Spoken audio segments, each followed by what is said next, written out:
원정 첫 8강을 꿈꾸고 있는 한국 축구대표팀과 브라질의 경기가 내일로 다가왔습니다. 포르투갈전 이후 76시간 만에 다시 세계 최강 브라질과 싸워야 하는 부담감이 있지만 대표팀의 분위기는 그 어느 때보다 높습니다. 예. 한편 12년 만에 원정 16강에 진출한 우리 대표팀을 응원하기 위해서 붉은 악마는 내일도 광화문 광장 사용을 요청해놓은 상태입니다. 관련 내용들 박찬아 KBS 축구 해설위원과 함께 자세한 이야기 나눠보겠습니다. 어서 오십시오. 네, 안녕하세요. 예, 안녕하십니까. 이렇게 오늘 박 의원님 모시고 축구 이야기를 할 수 있게 됐다는 게 참 감격스러울 따름인데 이번 승리 그리고 16강 진출 우리가 사실 운이라고 말하기엔 조별리그의 경기력이 너무 좋았기 때문에 또 위원님도 생각이 또 남다르실 것 같습니다. 감회가 좀 새로우시죠? 개인적으로는 이번 카타르 월드컵에서 우리 대표팀이 16강에 진출한 것은 기적이라고 말하고 싶지도 않고요. 그리고 예. 투혼이라고 말하고 싶지도 않습니다. 우리 대표팀은 그 어느 때보다도 4년이라는 시간을 충실히 잘 이행을 했고요. 제품으로 치면 월드컵이라는 콘테스트에 내보내기 위해서 우리는 지난 4년이라는 시간 동안 제품 개선에도 많은 힘을 쏟아부었고요. 좋은 제품을 만들어서 콘테스트에 참가하기 위한 그런 여러 가지 과정들을 겪었습니다. 지금까지는 우리 제품이 좋은지를 일부만 알고 있었어요. 네. 그리고 일각에서는 이 제품이 세계 무대에서는 안 통한다는 많은 비판과 비난도 있었습니다만 결과를 이렇게 만들어냄으로 해서 많은 사람들이 이 제품이 정말 좋은 제품이구나라고 재평가를 할 수 있는 그런 계기가 마련이 됐다는 점에서 저는 한편으로는 참 다행스럽다는 생각도 들고요. 네. 아직 우리 대표팀이 다 보여주지 않았습니다. 더 보여줄 게 많은 팀이기 때문에 계속 또 성원해 주시고 또 응원을 계속 보내주시면 대표팀 계속 좋은 모습을 보일 거라고 믿습니다. 예, 네. 그 마지막 포르투갈전에서 보면 후반 추가 시간에 우리가 역전골 넣지 않았습니까? 손흥민 선수가 빠르게 달려가서 황희찬 선수가 이제 골을 넣었는데 이게 황희찬 선수가 교체 투입된 후에 최단 시간으로 골을 넣은 선수가 됐다라는 또 기록도 세웠더라고요. 예선전 거치면서 우리 선수들 굉장히 많은 새로운 기록들 쓰지 않았습니까? 쭉 정리를 좀 해볼까요? 조별리그에서 우리가 몇 가지 기록을 썼다고 하더라고요. 얘기해 주신 것처럼 교체 예. 선수 최단 시간 골이 있었는데 기존의 기록은 2006년 독일 월드컵 때 우리가 안정환 선수의 토고전 골. 예. 그 기록을 황희찬 선수가 1분 정도 예. 그렇게 단축을 네. 했다고 저도 기사를 통해서 봤습니다. 안정환 선수의 골이 바로 엊그제 일 같은데 벌써 시간이 16년이나 지났어요. 16년 만에 황희찬 선수가 기록을 새롭게 만들었고요. 예. 또 한 경기 멀티골이 지금까지는 없었습니다. 그렇죠. 조기성 선수가 가나와의 경기에서 한 경기 2골을 기록한 사나이가 됐고요. 또 우리가 조별리그를 거치면서 조별리그 3경기 동안 무려 4골을 넣었습니다. 경기당 1골을 넘어서고 있고 이런 것들이 계속해서 우리에게는 새로운 기록으로 오고 있는데 원정에서 아직 8강 고지는 넘어가질 못했거든요. 예. 기분 좋은 그 기록까지도 우리가 이번 월드컵을 통해서 다 깼으면 합니다. 예. 지금 뭐 화면으로도 나가고 있지만 그 포르투갈전은 정말 우리 인생 최고의 불금으로 기억되지 않을까 싶습니다. 16강전 지금 치러지고 있어요. 어제 저녁에 프랑스전도 있었고 오늘 아침에 잉글랜드전도 있었는데 사실 지금 16강이 펼쳐지는 이 경기들에서는 조별리그 때와 달리 이변이 없습니다. 강팀들이 지금 계속 승리를 하고 있어요. 이게 사실 우리 입장에서 그다지 기분 좋은 것들은 아니라는 생각도 좀 들거든요. 강팀들이 이기는 경기를 해가고 있는 게 사실입니다. 전력의 차이를 약팀이 극복하지 못하고 계속해서 강팀들이 공격적인 경기 운영하는 팀도 있고 네덜란드는 자기가 가지고 있는 전략 전술을 10분 발휘하면서 이 팀은 실리적인 축구를 하는 팀이거든요. 단단한 수비를 바탕으로 역습을 추구하는 팀인데 그런 모습을 잘 보여주면서 또 미국과의 경기에서 승리를 했습니다. 아르헨티나도 어려운 경기이긴 했습니다만 호주와의 경기에서 승리하면서 네. 8강행을 결정을 지었고요. 프랑스도 이겼고 이길 팀들이 지금 다 이기고 있습니다. 그러니까요. 오늘 새벽 마지막 경기였던 잉글랜드도 세네갈에게 승리하면서 8강에 올라갔잖아요. 크게 이겼죠. 이런 것들이 이 월드컵을 꾸미는 약팀이 이제 강팀을 잡는 자이언트 킬링이라는 점에서 그런 재미를 뺏어가는 요인들은 있어요. 하지만 이번 월드컵은 엔트리도 26명이고요. 그리고 교체 선수도 5명이나 쓸 수 있잖아요. 예. 강팀들이 유리할 수밖에 없는 구조로 가고 있습니다. 조별리그에서는 물론 선수들이 관리도 하면서 또 다음 경기도 생각을 하면서 그런 경기 운영을 하다 보니까 이변도 적잖게 나왔습니다만 토너먼트에서는 전혀 그 변수 이변이 지금 발생을 하고 있지 않거든요. 네. 하지만 아직 16강이 다 치러지지 않았습니다. 변수가 없는 월드컵은 없고 변수 예. 없는 토너먼트 단판 승부 없습니다. 예, 그 변수를 우리가 만들어내면 더 좋겠습니다. 예. 이 변수를 만들어내고 나면 사실 한일전이 또 예상이 될 수 있습니다. 물론 일본은 크로아티아를 꺾고 올라와야 하고 우리는 브라질을 꺾는 변수를 만들어야 될 것 같은데 한일전 성사 가능성에 대해서 아직 이릅니다만 어떻게 좀 예상하십니까? 우리가 16강에 올라갈 수 있는 수만 가지의 경우의 수 가운데 이제 두 가지가 동시에 발동이 됐어야 됐잖아요. 네. 우리가 이기고 우루과이가 가나를 이기되 이기고. 적은 점수 차이로 그렇죠. 이기거나 9점 차까지. 이런 몇 가지 경우의 수들이 있었는데 이번에도 마찬가지입니다. 일본도 크로아티아를 상대하면서 이겨야지만 8강에 올라올 수 있는 거고 우리도 브라질이라는 정말 어려운 상대를 꺾고 8강에 올라가야 됩니다. 가능성이라든가 숫자로 봤을 때는 두 가지 경우의 수가 동시에 발동되기는 상당히 희박한 확률이긴 해요. 우리가 네. 16강에 올라갈 확률이 어떤 곳에서는 9%, 어떤 곳에서는 11% 이런 얘기가 있었잖아요. 그쵸. 현실적으로 아주 냉정히 봤을 때는 두 팀이 8강에서 맞붙을 확률은 숫자 9보다도 훨씬 더 적다는 생각이 듭니다. 하지만 스포츠라는 것은 예측 불가능한 그럼요. 거잖아요. 네, 누구도 숫자로 재단할 수 없고 그런 점에서는 좋은 경기 하면 예. 좋은 결과가 있기 마련이니까 예. 기대해 봐야죠. 예. 저희 팀의 경기를 또 특히 더 기대를 해보도록 하고 지금부터 이제 우리의 상대 명실상부 세계 최고인 삼바 축구 브라질에 대해서 좀 짚어볼게요. 일단 부상 선수 상황을 좀 얘기를 해보려고 하는데 제수스 선수는 돌아갔어요. 런던으로 돌아갔고 텔레스, 산드루 이 선수들도 훈련에서 빠진 상황인데 무엇보다 가장 주목할 것은 네이마르 선수가 과연 출전을 할 것이냐. 훈련장에는 지금 복귀를 한 상황이고 출전 가능성이 좀 높게 평가가 되는 상황이기 때문에 이것도 우리 입장에서 그렇게 기분 좋은 소식은 또 아니에요. 그렇습니다. 네이마르 선수가 이제 훈련에 복귀했다는 걸 영상을 통해서 확인을 할 수가 있었습니다. 발목 부상 때문에 조별리그를 모두 다 뛰질 못했거든요. 브라질 대표팀에 있어서도 네이마르 선수의 존재는 절대적입니다. 이 선수가 등번호 10번의 에이스이자 브라질 대표팀의 영승일삼부 최고의 선수라고 할 수가 있는데 이 선수가 있고 없고는 현재 브라질 대표팀 좋은 선수들이 그렇게 많은 브라질에게도 아주 중요한 대목이에요. 네이마르 선수가 없으면은 공격을 만들어가는 데 있어서 창의적인 부분들, 수비를 깨는 데 있어서 네이마르 선수의 창의적인 패스 그리고 네이마르 선수의 개인 능력, 1대1 돌파 이런 것들이 나와야 되는 시점들이 있는데 그 부분들이 나오지 않으면서 실제로 브라질이 네이마르가 없을 때 조별리그도 고전했던 경기들이 있었습니다. 3골밖에 못 넣었잖아요. 그런데 브라질이 월드컵의 우승에 도전하는 팀이잖아요. 그래서 예. 네이마르 선수가 몸 상태가 이제 어느 정도인지는 확인을 해봐야 될 것 같고 우리와의 경기에 나올 가능성은 대단히 크지만 선발 여부는 아직도 불투명한 것 같아요. 네이마르 선수가 뛰건 뛰지 않건 이 팀은 좋은 선수들이 많은 팀이고 네. 네이마르 선수가 들어오게 되면은 활용 점정으로 팀의 전력을 훨씬 더 높여줄 수 있는 것만은 틀림이 없습니다. 부상자들이 늘어나고 있는 것도 맞아요. 측면 수비수 텔레스, 산드루 선수는 이제 왼쪽 풀백인데 두 선수가 다 정상 컨디션이 아니거나 아니면은 우리와의 경기까지는 여전히 이 왼쪽 수비 쪽에 문제가 발생할 확률이 높습니다. 그렇다면 우리도 오른쪽 공격의 중요성을 드높이면서 브라질이 조금이라도 빈틈을 보일 수 있다면 그 부분을 우리도 집중적으로 공략을 해야 되는 거잖아요. 할 수 있는 건 다 해봐야죠. 그러면 좀 조심해야 될 선수를 꼽아주신다면 어떤 선수 꼽으시겠습니까? 조심해야 될 선수들은 사실 브라질 선수들의 명단 있잖아요. 네. 26명의 명단 가운데 골키퍼 빼고 네. 그리고 집으로 돌아간 선수 빼고 몸이 아파서 출전이 불투명한 선수 빼고 나머지 선수들 사실 이름을 다 나열해도 됩니다. 아. 20명 정도 될 것 같은데 네이마르 선수 얘기를 해드렸습니다만 그 예. 선수를 제외하더라도 브라질 대표팀에서는 이번 대회에서 토트넘의 손흥민 선수의 동료죠. 네. 히샬링손 선수가 네. 컨디션이 좋고요. 6월 달에 그 선수가 우리와 평가전 할 때도 골을 기록을 했거든요. 네. 또 레알 마드리드에서 뛰고 있는 비니시우스라든가 호드리고 같은 선수들도 리그에서도 컨디션이 굉장히 좋은 선수들. 바르셀로나에서 뛰고 있는 하피냐 선수도 있고 정말 많은 선수들이 있습니다. 공격수만 중요한 게 아니라 이 팀은 허리도 탄탄하고요. 그리고 무엇보다 수비 조직력이 견고한 팀이에요. 네. 레알 마드리드에서 주전으로 뛰고 있는 밀리탕 선수가 주전으로 못 뛸 정도로 그렇죠. 이 팀은 뒤쪽에서의 전력이 탄탄한 팀이거든요.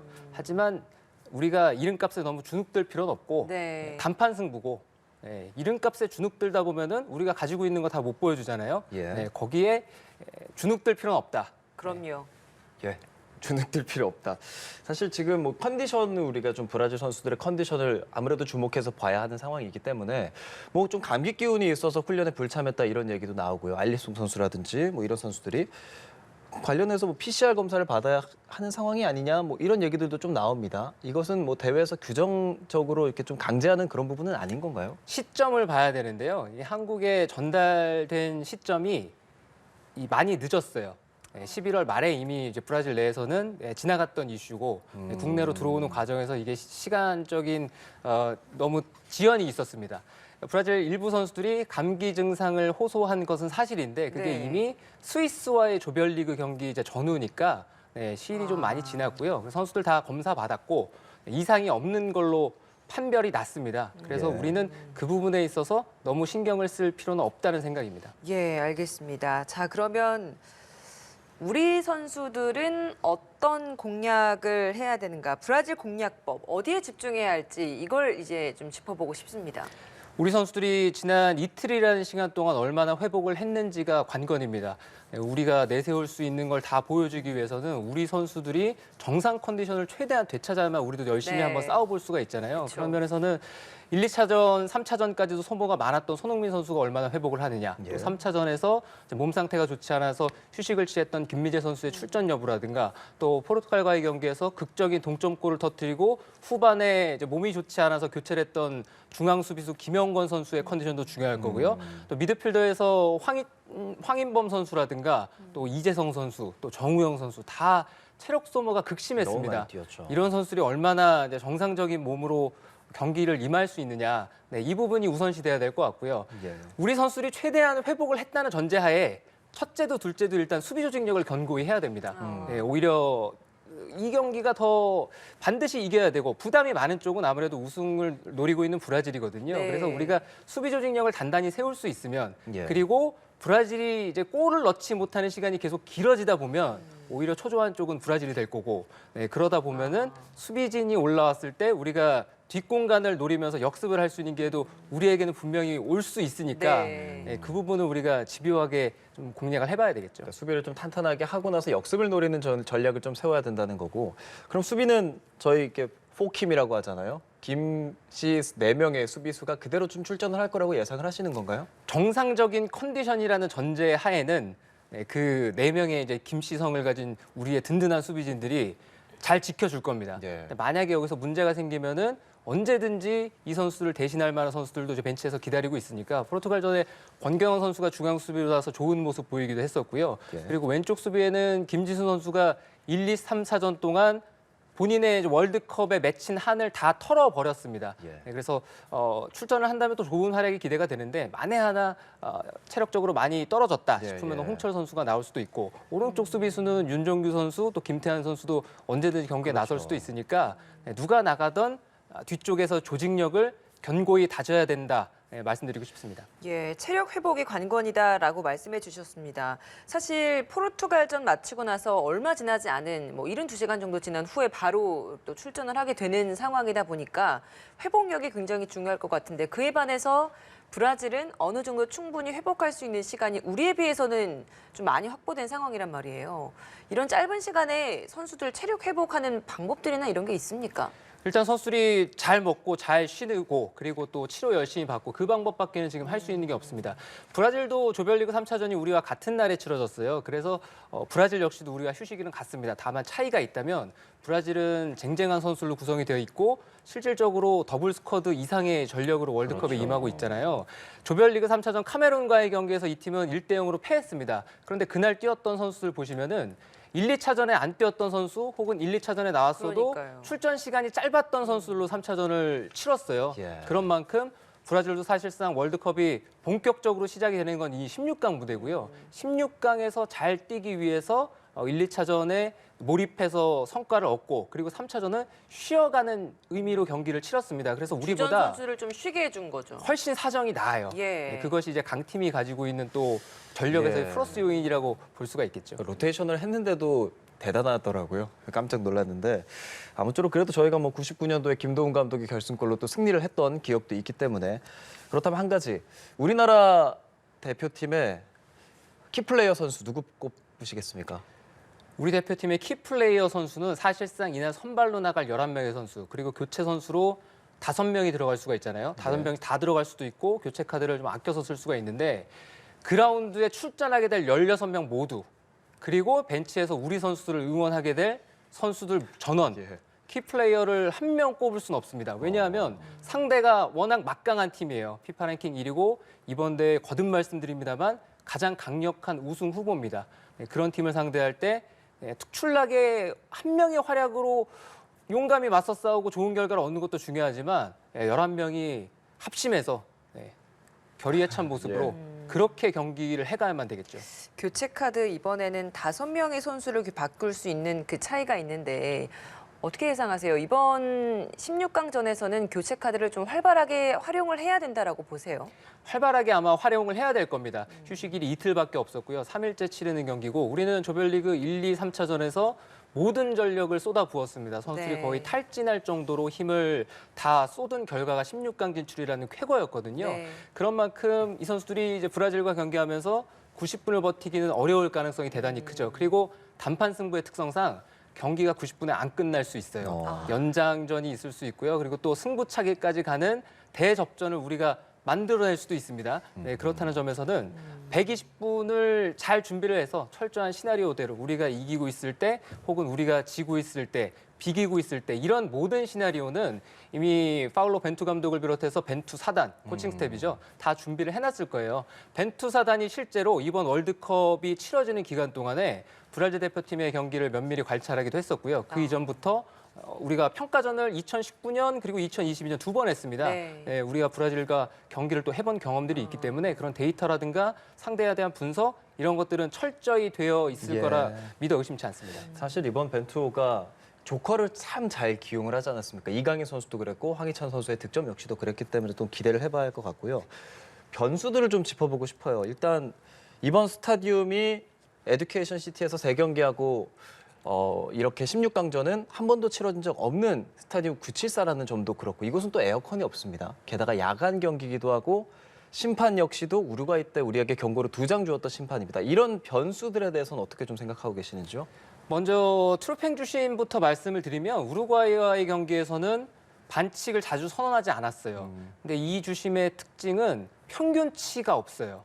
어떤 경기는 또 과감하게 휘스를 불기도 하고 어떤 경기는 휘스를 아끼기도 하고 그래서 초반에 선수들이 몇 차례 부딪혀 보면서 어느 정도의 강도가 반칙이 선언이 되는지를 봐야 될 것 같습니다.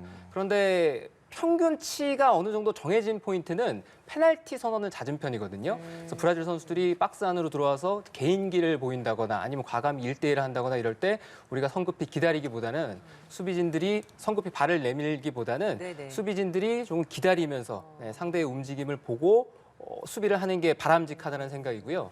경기장은 생소한 경기장이죠. 우리는 예. 974 경기장에서 한 번도 뛰어보지를 않았어요. 그래도 큰 차이는 없을 겁니다. 다만 이 경기장이 에어컨 시스템이 없어서 그렇죠. 선수들이 경기를 뛰는데 더위를 느낄 수는 있을 겁니다. 야간 경기라고 하더라도 습도가 높은 편이라서 선수들이 더위를 느낄 수가 있을 텐데 그래도 우리는 그 습한 날씨에 적응이 좀 잘 되어 있는 민족이에요. 그래서 그 부분은 신경을 쓰지 않아도 되는데 다만 우리 선수들이 체력이 워낙 많이 떨어져 있다 보니까 여전히 해가 져도 밤 10시에도 기온이 22도 정도? 그 정도 기온이더라고요. 그리고 습도가 한 60% 정도 되는데 그런 무더위를 우리 선수들이 잘 극복을 할 수가 있다면 네. 그러면 또 16강에서 멋진 경기를 할 수 있겠죠. 네, 습도가 60%라고 하니까 생각만 해도 숨이 턱턱 막힙니다. 부디 체력 안배 잘해서 잘 뛰어주기를 바라면서 저희도 내일 새벽 4시에 경기임에도 불구하고 광화문 광장에서 응원을 하겠다라는 팬들 굉장히 많습니다. 내일도 광화문 광장에 모이는 게 이제 허락이 된 겁니까? 제가 지나오면서 무대는 계속 설치가 되어 있더라고요. 그런데 아침에 뉴스를 확인할 때는 오늘 이제 결정을 해준다고 네. 뉴스를 봤는데 제가 그 사이에 결정이 났는지까지는 확인을 못하고 들어왔습니다. 근데 아마 큰일이 없지 않는 한 허락은 해줄 거라는 생각이고요.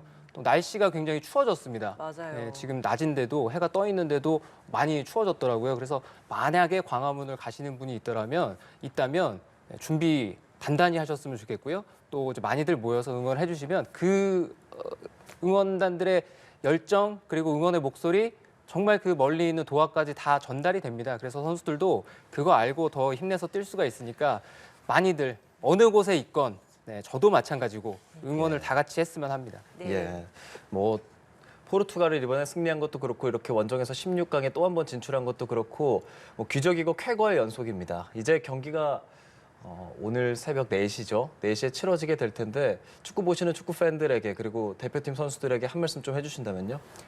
제가 감히 대표팀 선수들에게 어떤 말을 응원의 해야 메시지를 될지 또 저희가 정할 수 있으니까요. 지금까지도 너무 멋진 모습 보여왔고요. 그리고 26강이 마지막이 아니었으면 하고 계속해서 좋은 모습을 이제 보여줄 만한 선수들이니까 아직 세계가 우리 대표팀에게 놀라기는 이른 것 같습니다. 네. 예. 16강부터 시작이고 단판 승부니까 스포츠는 승부는 어떻게 될지 모른다. 예. 마지막까지 아쉬움 없이 잘 뛰어줬으면 그리고 다치지 말고 건강한 모습으로 돌아오는 그날까지 월드컵 무대를 잘 즐겼으면 합니다. 예. 뭐 이번 대표팀의 슬로건 있죠. 중요한 건 꺾이지 않는 마음이다. 네, 꺾이지 않는 마음으로 경기 지켜보도록 하겠습니다. 지금까지 박찬아 KBS 축구 해설위원과 함께했습니다. 고맙습니다. 고맙습니다.